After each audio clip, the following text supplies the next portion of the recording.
Olá, sejam bem-vindas ao História da Dona. Aqui a gente conhece a história das mulheres que comandam as empresas que a gente admira. O meu nome é Pamela Margarida, eu sou empreendedora na Faço as Contas. Minha missão nesse mundo, além de ser mãe do Marco Antônio, é contribuir para que mulheres tenham o poder de gerenciar o financeiro de seus negócios. Eu sonho com um mundo onde todas nós possamos viver vendendo a nossa arte.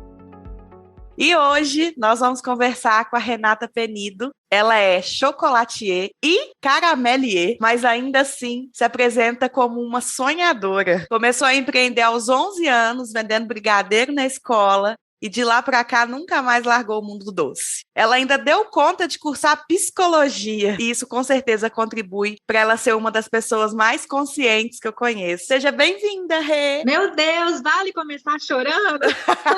Gente, que emoção, que coisa linda. Muito obrigada, Pam, por esse convite maravilhoso. A gente tem uma relação, já tem um tempo, de admiração mútua, né? Com certeza. E acho que esse convite que eu recebi traz um pouco disso, né? Da minha alegria de estar aqui para a gente compartilhar as nossas histórias. Isso é muito bonito. Que bom. Eu coloquei isso na apresentação porque realmente eu te acho muito, muito consciente, apesar de todo o seu conhecimento. A gente olha para você assim, acha até que você é mortal. Você é uma das nossas. E lá na sua bio do Instagram, eu fiz questão de ir lá olhar e a primeira coisa que tá lá é que você é uma sonhadora. E assim, pelo que eu te conheço, é isso mesmo, né? Acredita que a gente vai conseguir, né, Rê, um mundo melhor por aí. Nossa, se a gente não acreditar nisso, Pam, não tem saída. Hoje eu até publiquei sobre isso, falando sobre o bombom primavera, aquele bombom com flores, né? Que com a dureza e as porradas na vida, em que todos nós passamos por isso diariamente,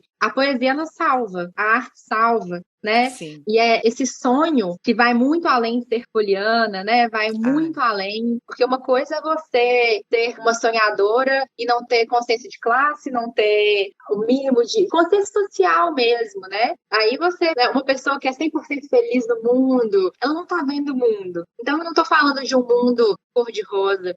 Estou falando de um mundo fantástico. Estou falando de ver poesia apesar do mundo, né? E se a gente acredita que nós somos boas pessoas em construção e queremos um mundo melhor, me recuso a acreditar que nós somos minoria. E aí eu não estou falando da perfeição, de pessoas incríveis e papapá. Eu estou falando de pessoas que estão dispostas a melhorar, né? E eu acho que esse é o ponto de partida necessário para essa mudança. Que lindo. Então, para começar, eu quero que você fala pra gente da Renata antes de chocolatier e caramelier. Você já entendia que vender brigadeiro na escola era empreendedorismo? Se não, quando foi que você se deu conta disso? Você olhou e falou, ó, eu sou empreendedora. Não. Na verdade, assim, eu sempre tive um negócio, sempre. Com 8 anos de idade, eu fazia bandeirinha do Brasil de miçanga para vender. Depois disso, eu comecei a fazer bijuteria. E aí eu vendia bijuteria para os meus colegas, para as mães dos meus colegas. Isso aí, quando eu olho para trás, penso, uma criança de 9 anos, devia ser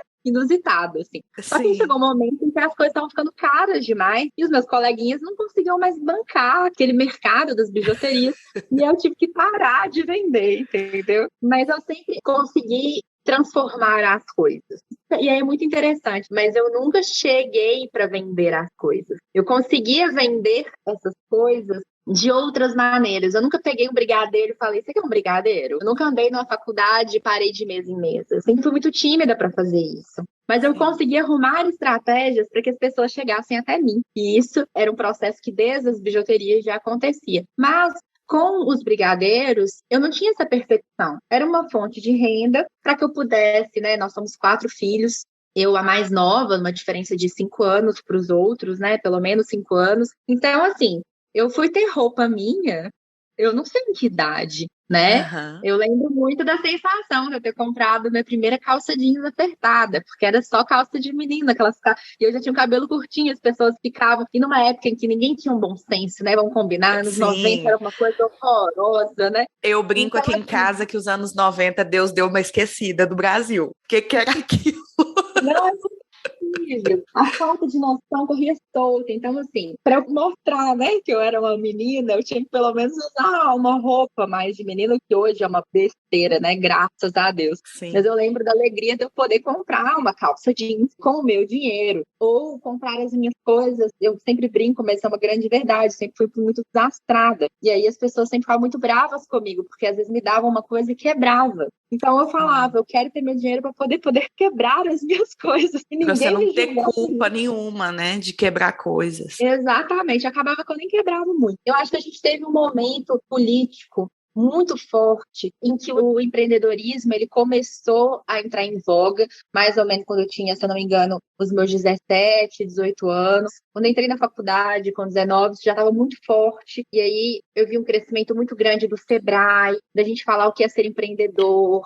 E aí criou-se o sonho do empreendedorismo, porque eu tenho diversas críticas a isso também, né? É ótimo ser empreendedor, a gente ser dono do nosso próprio negócio, mas é necessário dar um passo bem consciente em relação a isso, porque a gente aqui sabe o que é esse dia de amanhã um pouco mais incerto, né? Sim. Mas eu não tinha essa percepção, eu fui ter mais pra frente, quando o empreendedorismo virou uma palavra que estava por todos, era impossível, você lembra dessa época, era impossível não saber o que era empreendedorismo, né? Com certeza. E aí você olhou e falou assim, gente, eu acho que eu sou isso aí. Olhei e comecei a ver a necessidade de ter um nome, porque um amigo meu começou a falar, você nunca pensou em pôr seu telefone num lugar para as pessoas te acharem? Né? E aí eu comecei a entender. E para mim sempre era uma brincadeira o que eu estava fazendo, né? Eu tinha outros sonhos, sempre fui muito sonhadora mesmo. Então eu fazia curso de massoterapia, a minha ideia era fazer medicina chinesa, era toda uma viagem muito doida. Eu cheguei a estudar mandarim, a olhar a faculdade, eu ia fazer faculdade na China. Gente, nunca imaginei.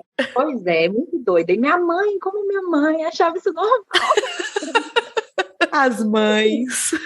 Minha mãe estava lá comigo, porque também era tudo baseado na construção do meu sonho, né? Nas minhas vendas de brigadeiro mesmo, né? Que eu bancava todos os meus cursos, todos os meus estudos para esse sonho se concretizar, eram feitos a partir do meu trabalho também, né? Mas a ideia não tinha nada a ver com chocolate, né? Mesmo. Sim. E quando você estava mais nova, a partir do momento ali que você começou a ir mais para o chocolate mesmo, você imaginava que daria tão certo quanto deu? Você olhava para frente e falava assim, eu acho que eu vou chegar lá, vai dar certo. Ou não, você foi vivendo?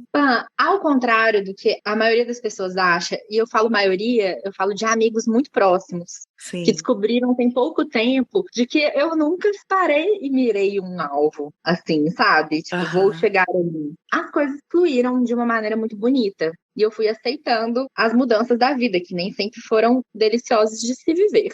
Mas isso é uma frase que eu sempre repeti, desde criança. Eu morria de vergonha das pessoas aleatórias que chegam te entrevistam na Savassi, que é um bairro aqui de BH mais famosinho. De repente chega um repórter e fala, o que você acha sobre o aquecimento global? E aí você sai na TV falando, sabe? Não sei se tinha umas coisas muito doidas que acontecia, assim. O povo gostava muito. Sobre o aquecimento global, ou se aparecer num programa fazendo sei lá o quê, eu sempre repeti pra mim desde nova que só teria um motivo que eu gostaria de ser reconhecida na minha vida, que seria através do meu trabalho. Então, isso é uma meta, sempre foi. Ser reconhecida pelo meu trabalho. Poderia ser a Renata massoterapeuta, poderia ser a Renata psicóloga e a Renata do chocolate. Mas falar que eu vou entrar nisso aqui porque é isso que vai dar certo, nem hoje eu tenho essa segurança, eu acho que a vida é tão certa que eu fico assim, tá dando certo, tá lindo, né? Mas o dia de amanhã é o dia de amanhã. E aí, quando a gente for falar de gestão financeira, tem muito a ver com isso, né? O que faz a gente ter essa segurança é quando a gente começa a pagar nossas contas e a gente tem um caixa ali a mais para segurar a onda, né? Teve um dia que aconteceu alguma coisa assim concreta, uma venda, um reconhecimento, não sei exatamente o quê, que naquele dia você olhou e falou assim,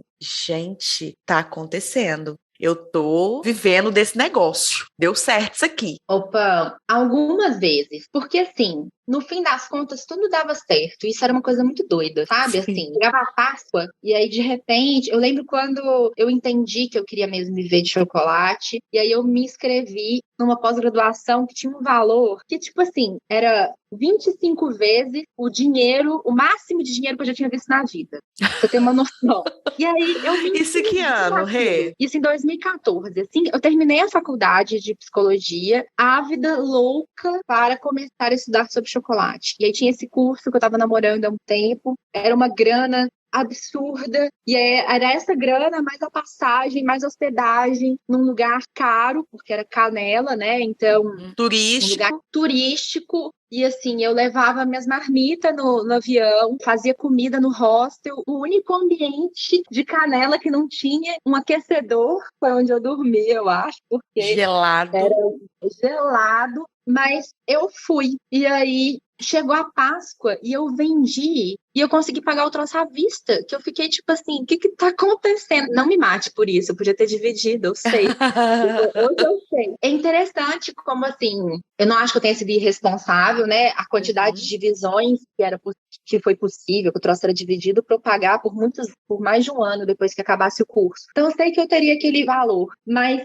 é assustador. Qualquer comprometimento que a gente tem financeiro, assim, é uma coisa assustadora. Então, quando essa Páscoa rolou, né, eu falei, como uma boa mineira, tá rolando, sabe? Tá acontecendo. É isso, alguma coisa tá acontecendo. E aí, assim, tive momentos de cair R$2 no bueiro e eu chorar, mas na hora que era para investir num curso, eu nunca dei para trás. Isso era uma coisa muito doida, tipo, eu tinha outras fontes de renda, né? Eu trabalhava em bar para poder comprar minhas coisas, mas o dinheiro da Doce Rê era o dinheiro da Doce Rê. E aí eu sabia que o conhecimento era meu caminho. Então, eu nunca abri mão de investir em conhecimento. E era numa época, se a gente for pensar 2014, não era a democracia de educação que a gente tem hoje, né? Quem dava os cursos eram somente as grandes instituições. Então, automaticamente era isso, né? Cursos que valiam um apartamento, que valiam um carro. Era só esse tipo de conhecimento que a gente tinha para adquirir, né? Em 2014. Ou era isso, ou era pesquisar no Google. Ir lá no Tudo Gostoso e ter uma receita, sabe? Você não tinha onde tirar. Você não tinha possibilidade de entrar no perfil do Instagram. E aí isso é uma coisa que eu falo muito com as pessoas hoje. Tipo, gente, esse imediatismo, né? De ver uma coisa, de só ver o dia, aquele dia que você entrou no Instagram, ao invés de se alimentar daquela rede social, né? Porque se entrar no seu Instagram e assistir tudo que você colocou ali, a pessoa sai uma perita em Pamela. Se entrar no meu Instagram e assistir os IGTVs inteiros de todos que eu já postei ali, a pessoa, ela já consegue começar. Sim. E aí, isso era algo que não tinha nessa época. Não tinha, realmente. Mas isso também, Rê, foi algo que te diferenciou, né? Você estava ali no nível de todo mundo, como confeiteira que fazia panetones no Natal, que fazia ovo de chocolate na Páscoa, mas aquilo ali jogou você estudar muito, o mercado olhou para você. Muitas pessoas me viam como exagerada, assim, nessa questão. Que você estudava?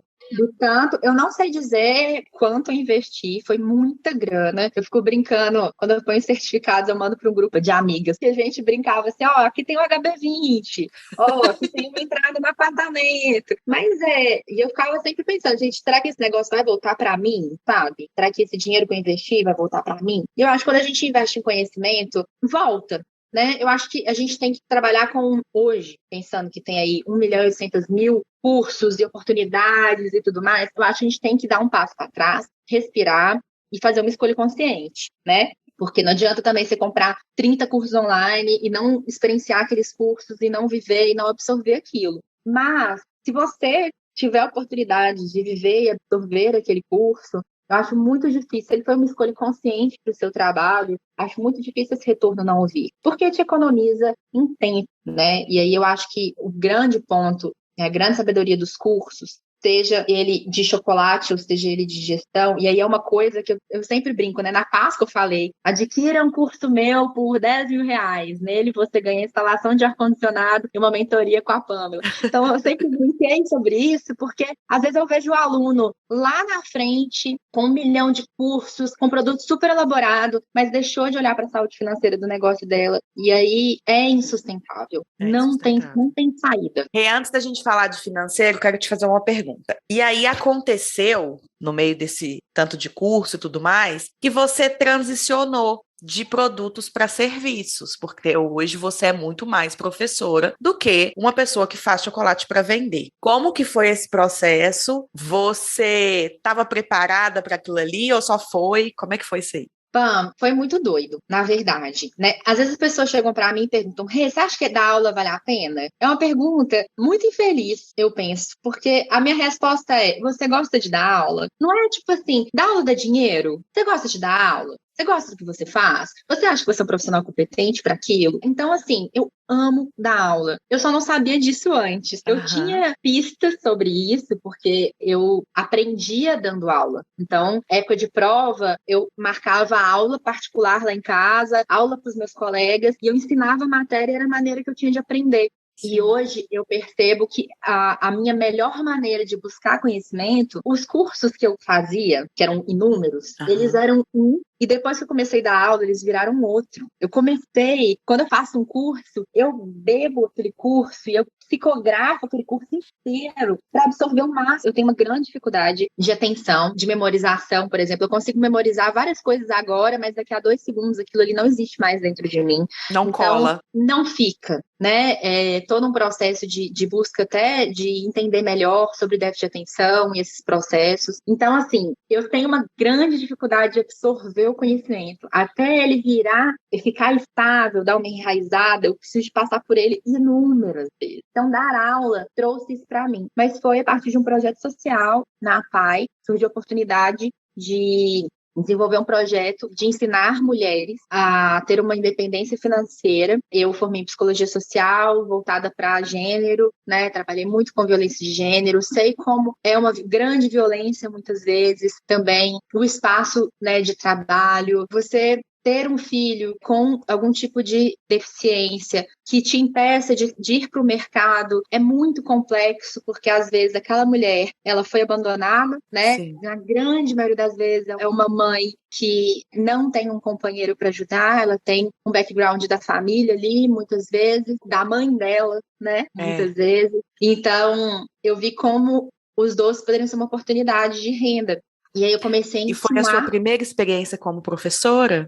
Minha primeira experiência, eu tinha ensinado pouco tempo atrás, numa aula sobre chocolate, estava fazendo um curso de confeitaria, e a professora, eu estava terminando minha pós em chocolate. Então a professora foi muito gentil, me convidou, falou: Renata, eu gostaria que você desse essa aula, se você não se importar, porque eu acho que você vai ter um conteúdo aí diferente do que eu tenho acesso, e foi muito gentil da parte dela. E foi muito gostoso, mas foi uma coisa pontual. Sim. Nesse processo da APAE, que eu fiquei deslumbrada com o tanto que eu gostava de ensinar, e o tanto que ensinar faz a gente aprender, porque é isso, é sentar, estudar antes de uma aula para poder dar a melhor aula possível, né? Ver o aluno, aquela transformação. E aí, a partir desse momento, eu entendi que aquele lá era um caminho possível. Fui convidada por uma grande empresa para ser professora com eles. Fiquei com eles quase 2 anos. E aí, não parei mais. Eu vi que mais do que fazer chocolate, assim, para uma produção, eu amo fazer chocolate para poder ensinar sobre chocolate. É engraçado, porque eu lembro quando eu tinha 12 anos, eu falei que eu estudava numa escola muito cara,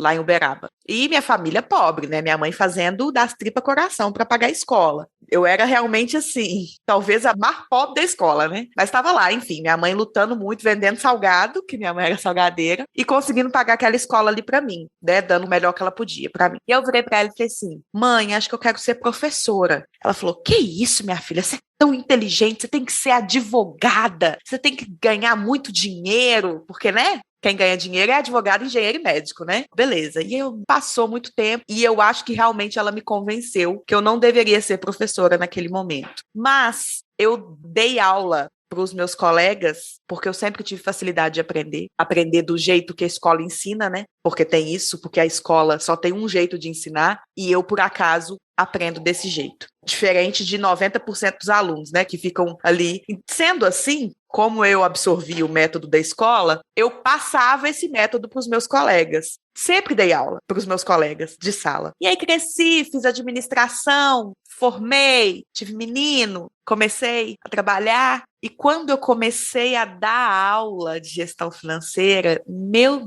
Deus do céu, meu coração enche de alegria quando eu dou uma aula. Hoje, quando eu dou uma live, eu termino a live suada. Parece que eu corri uma maratona. Porque eu dou tanto de mim, mas eu dou tanto de mim que eu quero sim. Eu falo para os meus alunos assim, suga, toma, tudo que eu tô dando. Porque eu gosto demais da conta de dar aula. É realmente o que eu mais gosto na vida. E aí que é o diferencial, né, Pan? Tipo assim, não é... É o que você quer fazer da vida, sabe? É o que eu quero fazer da É vida. isso. Exatamente. É isso mesmo. Ou repensando agora, na sua posição de dona, mais assim, na rotina da gestão da empresa, como é que você fazia no início da Doce Rê? Era no papel? Tinha alguma ferramenta? Você já dividia o dinheiro? Vamos lá. No início, não. Antes da Doce Rê, não. Quando ainda era Docinhos da Rê, e antes disso ainda, não. Era o meu dinheiro, né? Quando eu criei a Doce Rê, no dia que eu criei, no dia que saiu o meu MEI ali, primeira coisa que eu fiz foi abrir outra conta. Primeira coisa. Que ótimo. Então, isso era uma coisa que eu tinha clara para mim, que se eu quisesse que a minha empresa crescesse, que eu ia precisar ter um dinheiro separado. Sim. Tanto que, a partir daí, eu, inclusive, comecei a trabalhar no bar. Naquela época, eu já trabalhava no bar. E aí, era o dinheiro do bar que era o meu. O resto era tudo da Doce Rê, porque eu também entendia que, assim, eu não vendia... A minha meta, naquela época, era conseguir vender R$1.000 por mês, pá. Tipo assim, essa era a minha meta em 2014, sabe? 250 por semana. E não batia. Aí, chegava na Páscoa, aí eu vendia 20 mil, 30 mil, 40 mil, 60 mil. Na Páscoa eu conseguia fazer isso. O resto do ano eu não conseguia nem pegar R$1.000 por mês. Mas isso foi algo que eu fui vendo, né? Hoje eu tenho uma outra visão de negócio, eu consigo entender melhor o que acontecia ali. Né? Eu entrei num nicho, eu tive muito tino pro negócio ali, que eu entrei num nicho de comissão de formatura, que não tinha na época. E aí chegava, eu pegava comissões, várias comissões de formatura, e fechava contratos de 7 mil, de 10 mil, pra época de Páscoa, para eles venderem ovinhos de Páscoa. Então, e não tinha ninguém para fazer isso, não tinha outra pessoa. Então, foi uma época que eu consegui realmente, as coisas começaram a crescer. Mas eu tinha contas separadas sim, mas a minha precificação ela era bem precária. Ela era no esquema vezes 3, que é o que, infelizmente, um grande desserviço à humanidade é feito. Não sei quem inventou esse negócio. Assim, é melhor do que nada. É melhor do que nada, exatamente. Melhor do que nada. Mas é muito comum a pessoa se acomodar achando que aquilo ali é a realidade, e não é. E eu posso dar o meu depoimento de transformação depois que eu entendi sobre isso. E a grande questão, né, eu acho bem legal a gente tocar nesse assunto de precificação, que a grande questão não é nem só falar assim, sempre que você fizer vezes 3 vai estar errado. Não é isso. A grande questão é que se você pega uma única regra e aplica a todos os seus produtos, você simplesmente vai perder dinheiro, porque tem produto que dá e tem produto que não dá, né? E você precisa ter essa consciência. Eu acho que a grande virada para mim, Pam, quando eu fui entender de precificação, foi muito além disso. Foi a autoestima da confeiteira, a autoestima da empreendedora. Né? Então, tocou num ponto muito importante. Quando eu entendi a matemática do processo, sim. E aí é uma coisa que eu sempre falei com os meus alunos, né? A importância de precificar, a importância de compreender o seu preço, até para saber se você pode ou não oferecer um desconto. Então, eu sempre dei o exemplo do centro de brigadeiro. Fingi que o centro de brigadeiro é R$100. E aí, naquele centro de brigadeiro, você fez as contas, você descobriu que você tem 11% de lucro livre para você. Sim. E aí, você tá na pindaíba danada, em janeiro, ninguém compra nada, e chega uma moça e te pede um cento, e te pede um desconto. É muito comum você pegar e dar 10% de desconto em alguma coisa. Sei lá, as pessoas têm vontade, acho que 5 é pouco, né? Vamos dar 10%. Vamos dar 10%.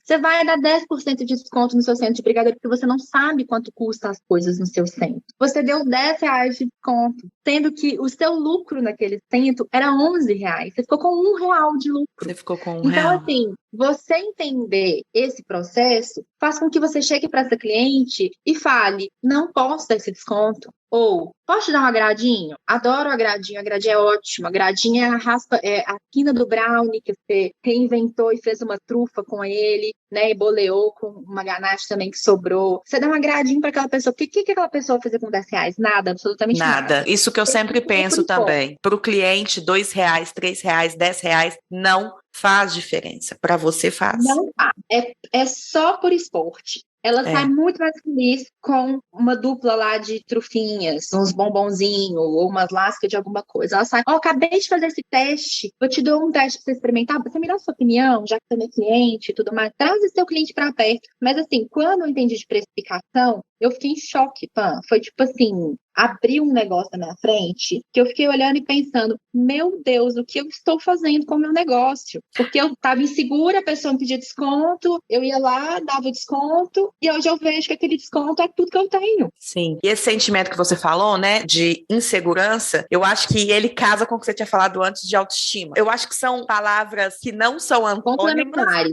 Elas não são antônimas, mas é o contrário um do outro. Quando você tá insegura, sua autoestima vai no pé, vai no pé. E aí Exatamente. Você fica extremamente vulnerável. E aí o cliente pede desconto, você dá. O cliente te pergunta o preço de uma coisa, você titubeia. Você já precificou, você sabia que era 100. Quando o cliente te pergunta, você gagueja por falta de segurança. É a partir do momento que você tá colocando o preço com noção do que você tá fazendo, você tem autoconfiança e autoestima de falar sim, não, posso, não posso, até aqui eu vou, daqui para lá eu não vou. Olha que incrível. É lindo, é lindo. É você tomar as rédeas do seu negócio, é você educar o seu cliente. E aí, assim, eu sempre coloco também um ponto muito importante, a injustiça que é com o bom cliente. Quando você abre exceções para a pessoa que chega e te pede desconto, aquele seu cliente maravilhoso, que nunca te pediu um desconto, ele é o maior prejudicado depois de você, porque ele faz tudo certinho e paga mais caro. Olha que pena. Olha que coisa mais mal ajambrada. Ô, Rei, falando nessa parte, já teve algum momento em que você procrastinou cuidar da gestão financeira? E se sim, por que você acha que isso acontecia? A gente está falando sobre hoje, sobre ontem, sobre qual dia da minha vida? Todos os dias. Gente, é muito, desculpa, mas para mim é muito difícil. Eu tenho uma relação muito complexa com o dinheiro. É como se fosse errado, né? Essa culpa católica da grana, assim, é uma coisa que eu tenho aprendido muito sobre olhar, ter olhos de prosperidade, porque é como quase fosse um pecado da gente ganhar dinheiro. Então, eu sempre tive muita dificuldade de lidar com o financeiro. Sempre fiz a duras penas, mas procrastinando diariamente. E aí, hoje eu já consigo ter um pouco mais de estrutura. E aí, assim, minha mãe, coitada, filha, eu te ajuda. Gente, que vergonha, né? Eu precisar da minha mãe, não é coisa dessa, não quero culpar minha mãe, dar trabalho pra ela. Teve um dia que ela chegou pra mim e falou assim, filha, eu não vou me oferecer mais, eu sei que isso é uma coisa muito difícil pra você, eu não vou me oferecer mais. O dia que você quiser, você me procura. Aí eu falei, não, mãe, você jura que não é muito trabalho? Então pronto. Então é seu, esse filho é seu. Vamos então lá. Eu passo as coisas pra ela e ela me ajuda, porque pra mim ainda é um processo que é lidado na terapia. Sim. A gestão financeira é muito importante. Então, hoje eu já consigo fazer gráfico, porque é isso, né?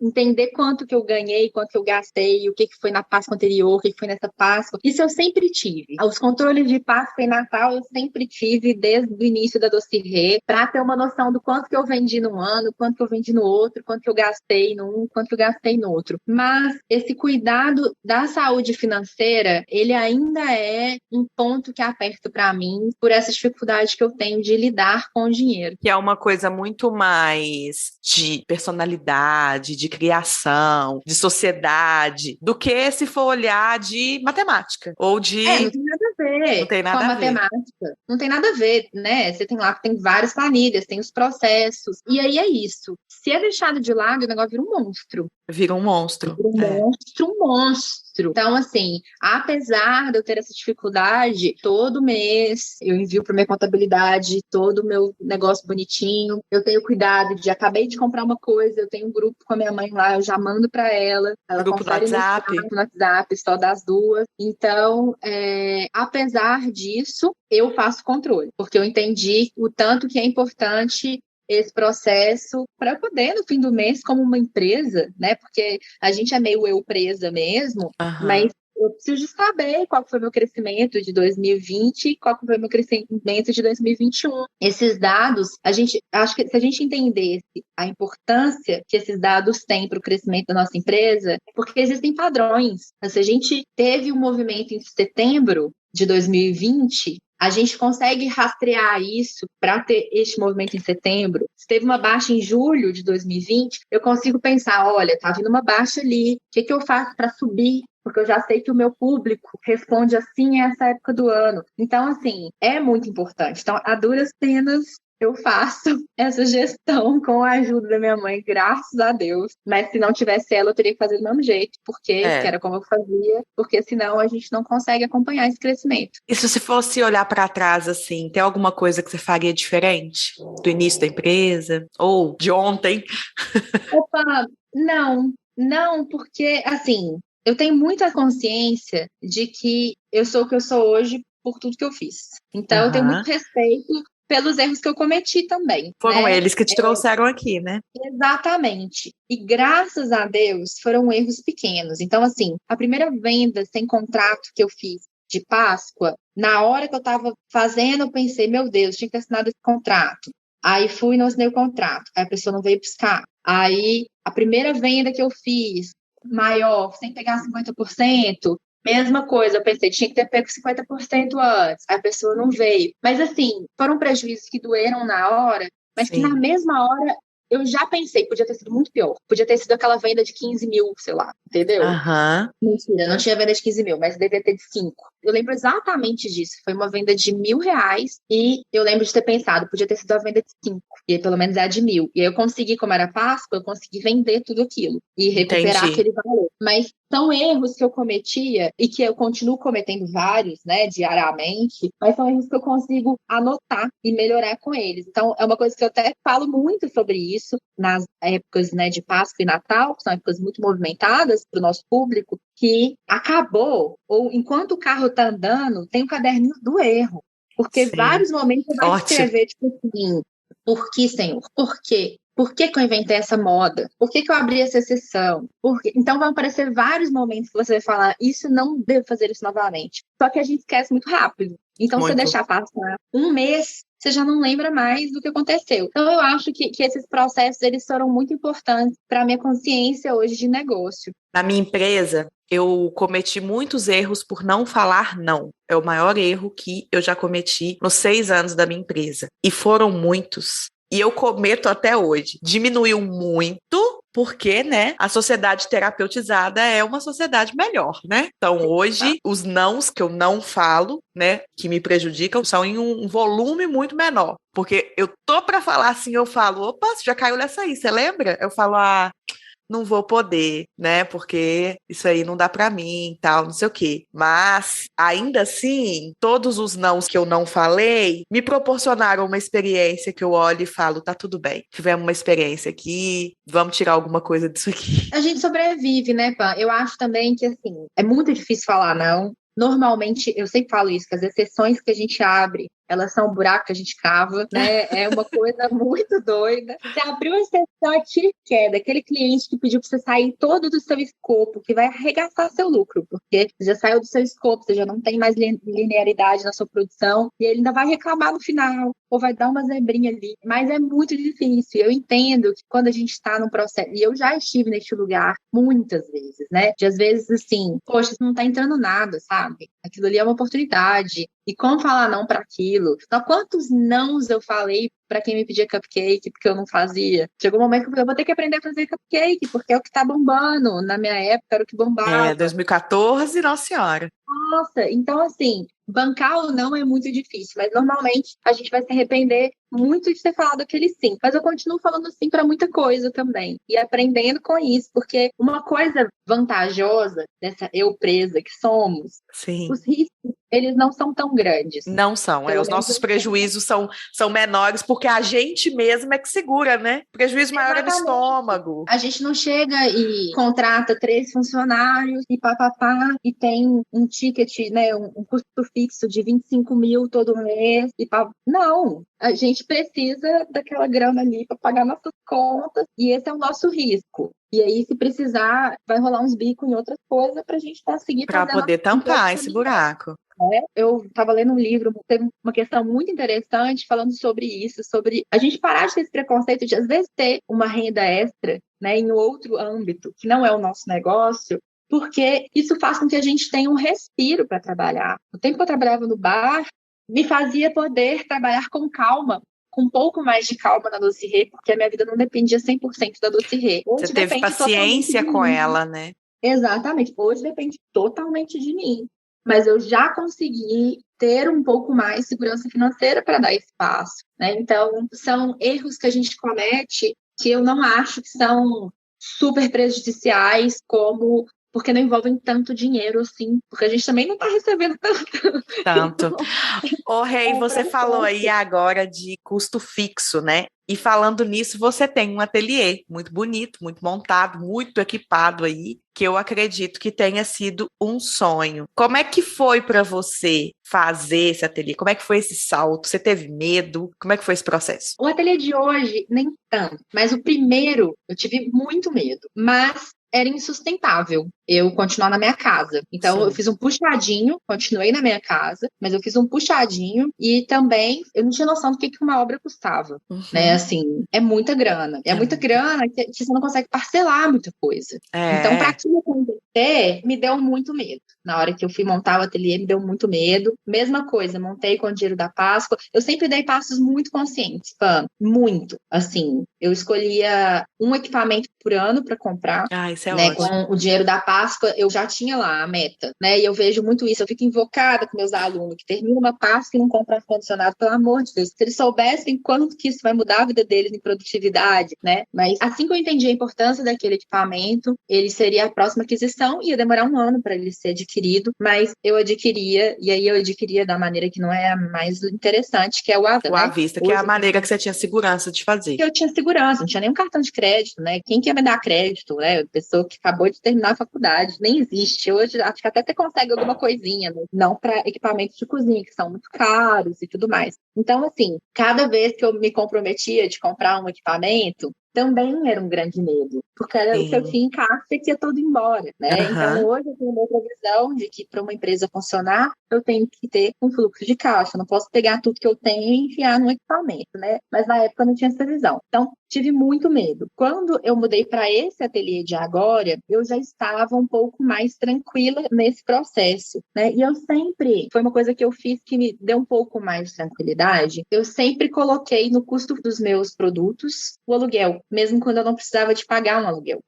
Então, quando eu fui para o ateliê, ele já tinha o preço similar ao que estava nos meus produtos. Eu não precisei de dar um grande salto. De repente, eu taco lá 2 contos de aluguel e dissolvo num produto. Isso já estava ali, porque eu sabia que em algum momento eu teria que dar espaço. Então, foi algo que eu achei muito interessante de ser feito, que o meu cliente não sentiu essa diferença. Ótimo. Ô, Rei, deixa eu te falar uma coisa. Hoje, por você ser professora, por você ter mais tempo de confeitaria, pela dinâmica do Instagram, você é vista como referência. Como é que você recebe isso? Como é para você ser referência, ser uma influencer? Opa, recebo médio, eu não entendo. É muito doido.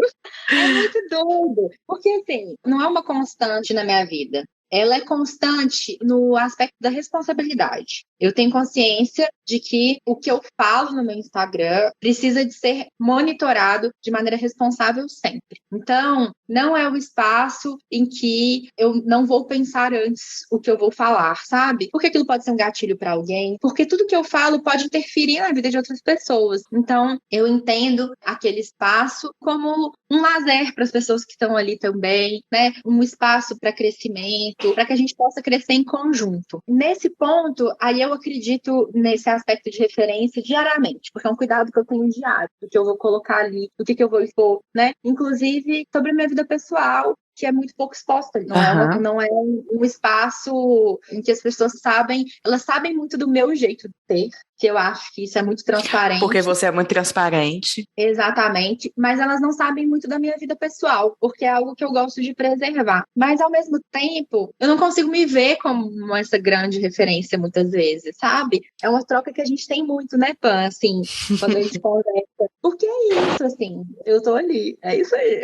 E é muito legal quando as pessoas, eu faço um bombom e as pessoas fazem, né? Às vezes acontecem coisas muito inusitadas, tipo, eu faço propaganda de uma faca, e aí eu vejo a pessoa tem uma faca que acabou de comprar, que eu fiz propaganda, umas coisas muito doidas. Que eu acho muito doido mesmo nesse tempo de Instagram, que é a questão da influência, mas eu acredito numa boa influência, né? Porque eu não vou indicar uma coisa que eu não acredito, né? Eu não vou Eu fui fazer o licor de jabuticaba, só passei de onde era depois de ter feito e provado e gostado. E aí, então, gente, tá aqui a receita de tal lugar. Então, assim, eu acho que essa grande responsabilidade com a rede social, porque é um espaço de adoecimento, né? É um espaço de ansiedade, é um espaço complexo, é um espaço que me adoece, que me traz ansiedade, que traz complexidade. Então, eu me vejo nessa responsabilidade de mostrar um pouco mais de realidade do trabalho, de como que é o mundo da confeitaria, né, do chocolate, que é o que eu posso falar mais profundamente, e de trazer um pouco essa leveza também, que é quando eu falo, né, que foi como a gente começou a nossa conversa de hoje, falando sobre poesia e leveza, é mostrar que aos trancos e barrancos a gente consegue ter esse olhar poético pelas coisas e que trabalhar com doce, isso foi um ponto que eu trouxe muito na pandemia, né, que as pessoas ficaram muito desesperadas, que doce é supérfluo, e aí, como que vai fazer? Gente, o nosso trabalho é trazer aconchego, é acolhimento, sabe? Isso é muito bonito, né? Sim. Assim como a arte que salva, a poesia que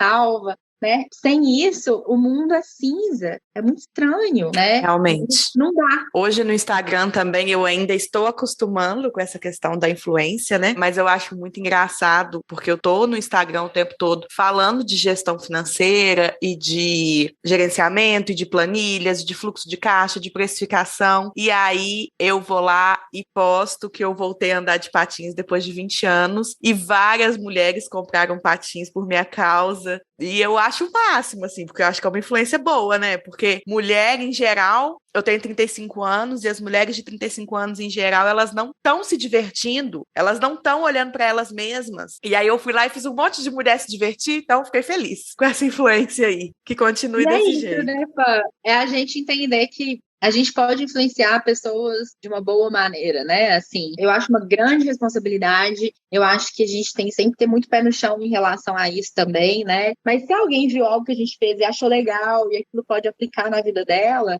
né? É lindo demais.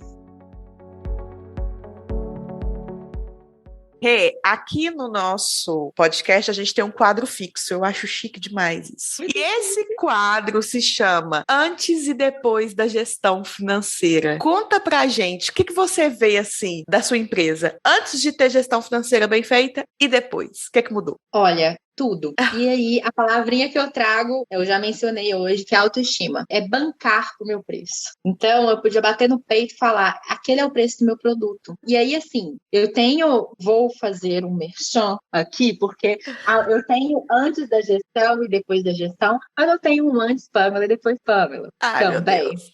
Que emoção.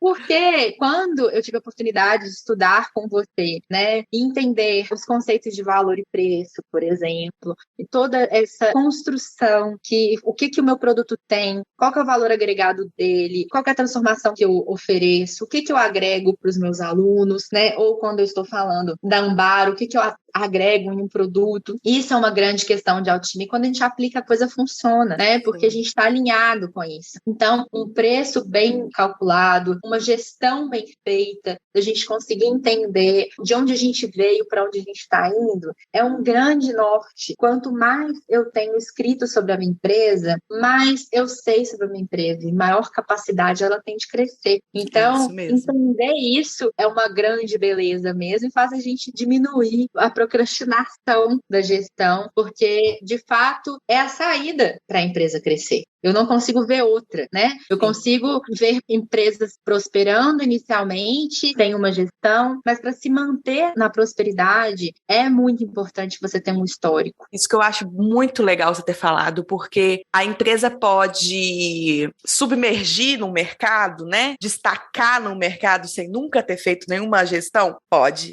sim. Mas ter perenidade, aí eu já garanto que não vai. Não tem como mesmo, infelizmente. E Rei, falando assim agora, para quem está escutando a gente, quais habilidades que você acha mais importante a dona da empresa desenvolver? Olha, mais importante, eu acho que é perseverança e autoconhecimento. São as principais, assim. E eu poderia falar, apaixonada por doces, pelo que você faz. Isso aí, ser apaixonado pelo que você faz é importante também. Mas tem gente que abre negócio e não é apaixonado pelo que faz, né? Sim. Enfim, tudo bem, sem críticas em relação a isso. Mas eu acho que a persistência vai fazer a gente entender, né, que, assim, nem tudo são flores. Inclusive, a parte das flores, elas são muito pequenas, muitas vezes. Te brinca que eu decidi viver da minha arte e a última coisa que eu faço é arte, né? Eu fico no computador, eu na rede social, eu fico na gestão, eu fico nisso, naquilo, aquilo outro. E aí, de vez em quando, eu consigo abrir na agenda um espaço para arte. Então, se você não tiver essa percepção, você vai se frustrar muito rápido, né? Então, entender que, assim, são muitos nãos para um sim aparecer. E nem sempre a métrica do mundo é a sua métrica.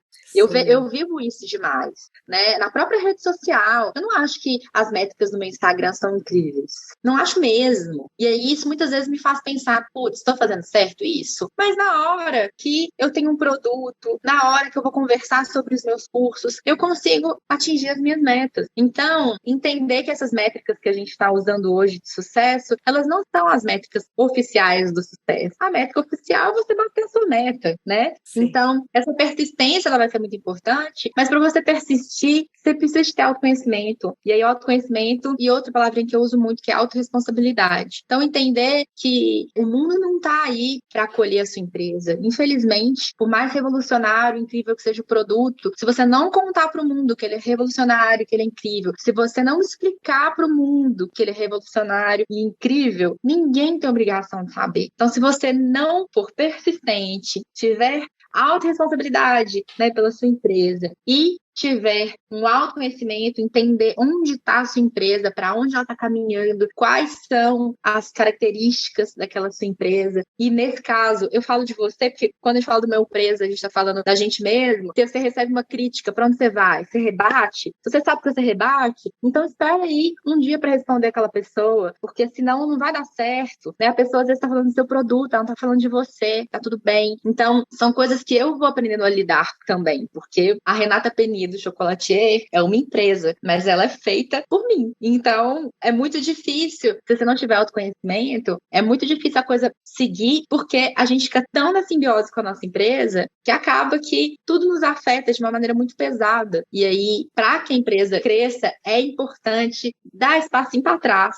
né, de deixar, ou da estação para frente, na verdade, de deixar a empresa seguir e se deslocar um pouquinho de você. Nossa, Rê, muito legal isso, viu? Que primeiro você tem que ter autoconhecimento, para você saber o que você vê como sucesso, para você não ir atrás de sucesso dos outros, né? E também com autoconhecimento que a gente vai impedir essa simbiose, né, entre a gente e a empresa. Eu acho que virar profissional, se profissionalizar, é sobre não deixar a simbiose acontecer. Eu acho que é isso. É você conseguir ali, por mais que você faça tudo, absolutamente tudo, igual segunda-feira eu até postei na rede social que eu trabalhei 15 horas, né? Não sobrou nenhum segundo do meu dia sem eu estar trabalhando, então, né? Se a gente pensar. Ainda assim, eu não sou minha empresa, eu sou uma pessoa, minha empresa é outra, e ela praticamente depende só de mim. Graças a Deus, hoje eu tenho outras pessoas participando da empresa, mas ainda assim, nós não somos a mesma pessoa. Ainda bem, porque senão é adoecedor. Não tem jeito. Eu passei por esse processo de estafa, de entrar, ter que começar a medicação, porque chegou um momento que eu não sabia mais, não existia Renata sem ser trabalho. E graças a Deus e a terapia, Viva a terapia! Essa possibilidade de conhecer, que eu comecei a entender que tudo bem eu ter um tempo pra mim, tudo bem andar de patins, entendeu? Sim. Que você não tá deixando de ser produtivo, na verdade você tá, se a gente quiser, você questiona mesmo no processo e tipo assim, pôr tudo na língua do trabalho, a hora que você anda de patins é a hora que tá fazendo mais bem pra sua empresa. Você tá relaxando ali e abrindo a mente pra poder receber coisa nova. Então assim... Eu penso assim... Mas é. Só que é tão especial, né? A gente ter um espaço pra gente, a gente fazer uma coisa que teoricamente não vai levar a gente a nada, né? Que não é nem o exercício físico, ele é quase como uma obrigação mesmo, ele tem que estar ali. Eu comecei esse ano a fazer aula de canto. Que legal! E aí, assim, uma coisa que eu não tenho que ser melhor que ninguém, sabe? Não tem ninguém me comparando com nada, eu não tô me comparando com nada, ninguém nem sabe. É eu ali cantando com a minha professora e é só eu comigo mesma. Então, é isso. É um momento em que não existe nenhum tipo de pressão social em cima de você a partir daquilo. E você poder entender que existe uma pessoa, tem suas necessidades, a sua família, que os seus amigos, que nada paga, não tem trabalho nenhum.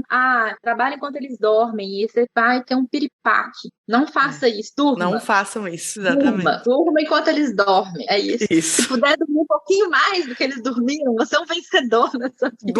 Durma. É isso mesmo, exatamente isso. Durma enquanto eles dormem, trabalho quando você conseguir. Exatamente. No seu tempo, do jeito que é possível, com as suas estratégias, porque a métrica do outro não é a sua métrica, o sucesso do outro não é o seu sucesso. Entender isso é muito importante para a sua saúde mental, porque um emprego sem saúde mental, se você está fazendo a sua empresa, tem um momento da vida, tá Páscoa, você já sabe que a Páscoa vai ser punk pra caramba. Tudo bem, você se preparou psicologicamente para isso. Agora, a vida inteira assim, não é legal. Não é. Não faz bem. Então, com essa mensagem super motivacional aqui, nós vamos fechar o nosso podcast. Durma enquanto eles durmam. Postem aí na rede social e marca a gente. Durma enquanto eles dormem. Exatamente. Eu te agradeço muito pela sua participação. Tenho certeza que acrescentou aí para quem ouviu a gente até agora. Agradeço muito por todo mundo que nos ouviu e até o próximo episódio. Um beijo. Tchau, Rê. Um beijo, gente. Muito obrigada. Foi uma alegria. Dava para ficar 1000 horas aqui. Tava Amo você, fã. Obrigada pelo convite. Um beijão para todo mundo. Esse podcast foi editado por Domênica Mendes.